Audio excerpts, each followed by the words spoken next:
সিন্ডিকেটের কথা বলছেন আপা, গত 16 বছর যাবত সিন্ডিকেট কারা লালন করছে? আওয়ামী লীগ পতিত সরকার। মুন্সি সাহেব, উনি টিপু মুন্সি, উনি বলতেন যে সিন্ডিকেট আমরা কিছু করতে পারতেছি না, পরিষ্কার বলছেন। প্রশ্ন হচ্ছে সেই আওয়ামী লীগ যখন পতিত হইল, আমি নিশ্চিত করে বলতে পারি সেই সমস্ত জায়গাগুলো খালি হয়ে গেছে। চাঁদাবাজি বলেন, সিন্ডিকেট বলেন, সেই কিন্তু সেই শূন্যস্থান পূরণ করেছে কারা?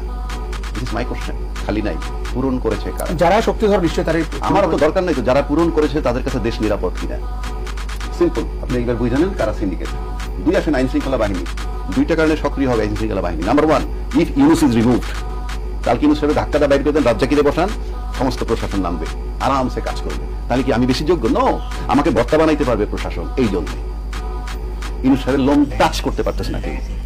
বাংলাদেশে ইউনুস সাহেবের লোম টাচ করার কোনো লোক নাই।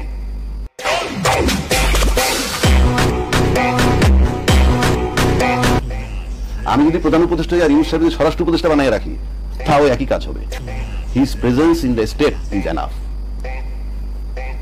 আরেকটা যদি বলেন যে ইউনুস সাহেব থাকবে না, নির্বাচন হবে, ইউনুস সাহেব থাকবে অন্য কোন প্রক্রিয়ায়, রাষ্ট্রপ্রধানকে সরাই দেন, তাতে আইন শৃঙ্খলা বাহিনী কাজ করবে। কারণ আইন শৃঙ্খলা বাহিনী দেখতেছে অর্ধেক আমাদের আছে। কারণ গেজেট অফিসারের চাকরি যায় রাষ্ট্রপতির কলমের খোঁচায়, চাকরি অ্যাপয়েন্টমেন্ট হয় তার কলমের খোঁচায়। হি ইজ অ্যালাইভ, সে আছে, সুতরাং ভয় তাদের কম।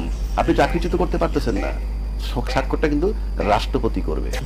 এবং আমরা অতীত দেখছি যখন মাঠে মার্শাল মানে আর্মি নামে, তারপরে কাজ হয় না। This is first time. STC power দেওয়ার পরও যখন আর্মি কাজ করতে পারে না, নাথিং, এটা আই ওয়াশ, সিগন্যাল আছে, করবা না, তা নাহলে হয় না কেন? মাই কোশ্চেন ফিনিশ। নেই, এবার আসেন আপনার 3টা চ্যাপ্টার।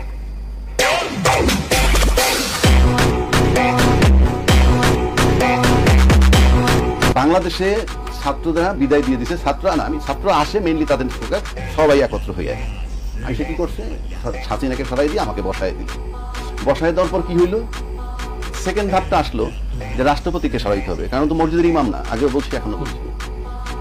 সে হলো দোষর।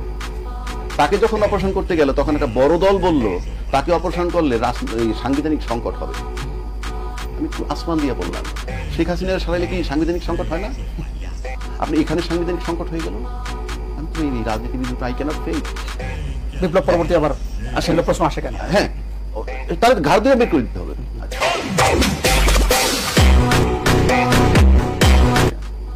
এরপর যখন এই ছাত্র একটা শক্তি হইল, এখন বিশাল শক্তি, কিন্তু ছাত্ররা কেন ছাত্ররা শক্তি সেটাও বলে দিচ্ছি। যেহেতু প্রশাসন মাঠে নাই, বাংলাদেশ সব রাজনৈতিক দল যেই ক্ষমতায় থাকুক, মাঠে তার রাজনৈতিক কর্মী কিন্তু থাকে। আমার রাজনৈতিক যে দলটা ক্ষমতায় যায়, তার মাঠের শক্তি তার কর্মী বাহিনী। ইউনুস সাহেবের সেটা নাই। আপাতত ইউনুস সাহেব না বললেই ছাত্ররা তার পক্ষে কাজ করবে। এই জন্য করবে, ইউনুসের নিয়োগকর্তা তারা। 1, 2, প্রশাসন ইউনুস সাহেবের নন কোঅপারেট করে। অ্যাবসলিউটলি। শেখ হাসিনা ওভারসিজ বৈশা যখন বলছে 2 মাসে ফেলে দিব, পুলিশের উপর একটা আস্থা আসছিল পুলিশের, আমাদের উনি ফেরত আসতেছেন। 7 মাস পার হওয়ার পর কিন্তু পুলিশ কিছু নামতেছে মাঠে। হায়রে আল্লাহ, এ তো মহামিক মুসিবত। 2 মাসে তো কিছুই হয় নাই। তারপরে 25 তারিখে যে সেনাপ্রধান ভাষণ দিল, আমি মনে করি নতুন দল গঠন করার ব্যাপারে সেনাবাহিনীর অনুপ্রেরণা হিসেবে ছাত্রদের নেওয়া উচিত। লং রানে বলবে আপনার কথায় আমরা এই দল গঠন করছি। কেন? আপনি বলছেন স্বাধীনতা সার্বভৌমত্ব বিপন্ন হতে পারে, এবং বলছেন যে আপনার কিছু করার থাকবে না। তো আপনি যখন কিছু করার থাকবে না, তখন আমার সমাজ ধরে তুলতে হবে। সুতরাং এই ছাত্ররা সেই জন্য গড়ে উঠছে। এই কথা যদি বলে কিছু করার থাকবে না, আমি তো বলি এইটাই তাদের বলা উচিত। আসলে এখন বলছেন কারা কারা সংস্কার চায়, কারা কারা স্থানীয় আগে চায়, কারা বিচার আগে চায়। ত্রিমুখী লড়াই হবে। এই ত্রিমুখী লড়াই কারণে আপনি ইউনুস সাহেব দেখবেন আজকে বিএনপির কথা বলছেন, নির্বাচন হয়তো সংসদটাই আগে দিবে, কিন্তু ছাত্ররা যদি না মানে আপনি কি করবেন? রাজনৈতিক অধিকার তার। কারণ আমি এই ছাত্র দল করবো তা না, আমি মানসিকভাবে তাদেরকে সাপোর্ট করি। এই কারণে একটা ফ্যাসিস্ট সরকারের বিরুদ্ধে একটা রাজনৈতিক শক্তি দাঁড়াইছে। এছাড়া এক্সিস্টিং কোনো দলকে আমি সেভাবে দেখি নাই।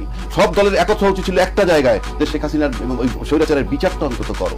সেই একটা জায়গায় যদি একমত হইতো, এই ছাত্র দল গঠন করতে নাও পারতো। এবং এই ছাত্র দল গঠন করার দায় ওদেরকে নিতে হবে, যারা এক্সিস্টিং দলগুলো ছিল। সুতরাং এটার দায় তারা।